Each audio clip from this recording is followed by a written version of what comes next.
Hey, it's Kaero. Welcome back to the channel. So, big news today, October 10th, 2022. As Wizards of the Coast put out their banned and restricted list, 2 cards were banned in 2 different formats, but today I'm looking only at 1 card. And that card is the Meathook Massacre. Controversial, I know, but effective today, the Meathook Massacre is banned in Standard for paper and Magic the Gathering Online, and effective October 13th, 3 days from now, it'll be banned on Magic Arena. So, what does this mean for the Standard meta? I'm talking specifically about Best of 1 today, so let's break it down.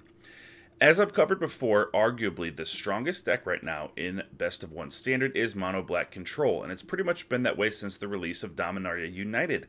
And at nearly every point in the game, it has some of the most efficient spells in the format. Cards like Cut Down, Tenacious Underdog, Graveyard Trespasser, Liliana of the Veil, Sorin the Mirthless, and Invoke Despair, and of course, the Meathook Massacre make this deck an absolute powerhouse.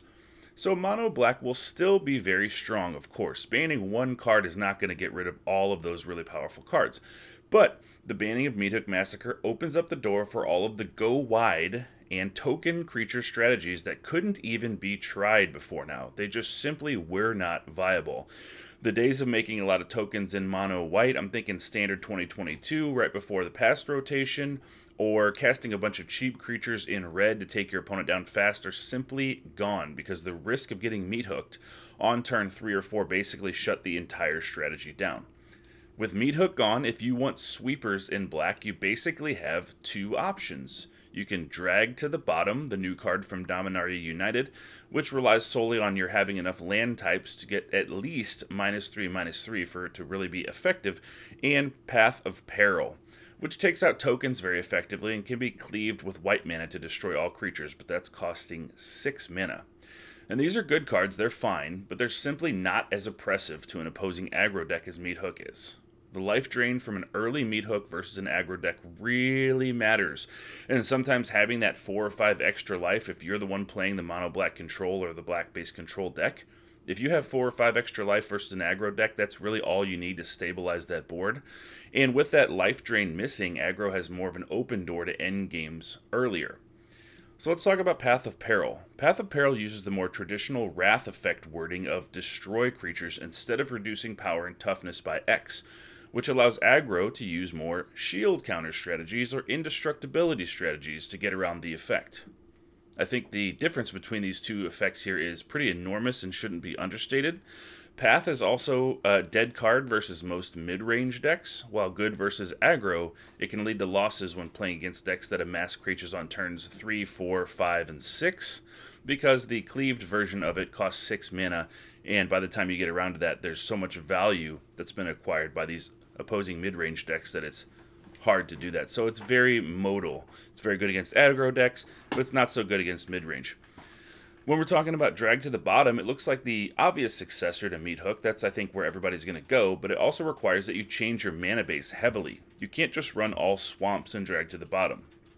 If it is the new black base sweeper of choice, I'd expect to see Grixis or Esper control really rise to the top when we're talking about pure control decks here. If they want to run drag to the bottom, we're going to have to see an increase in domain in Standard. And I've talked about a bit about this ban opening up aggro strategies. Certainly Gruul will see a boosted win rate. Mono Red will see a boosted win rate with things like Phoenix Chick and the Bloodthirsty Adversary, things that are hasty small threats, being safe from Meathook. Mono White to a certain extent, even though Mono White is taller these days than it is wide, and its tax effects were already pretty potent against Meathook. But one strategy I see possibly really coming to the front is Selesnya tokens, notably maybe soldiers, with the inclusion of King Darien, which you can sacrifice to give all your creatures hexproof and indestructible, which was basically useless against Meathook, but is useful against things like Path of Peril and things like the white sweepers, like Depopulate.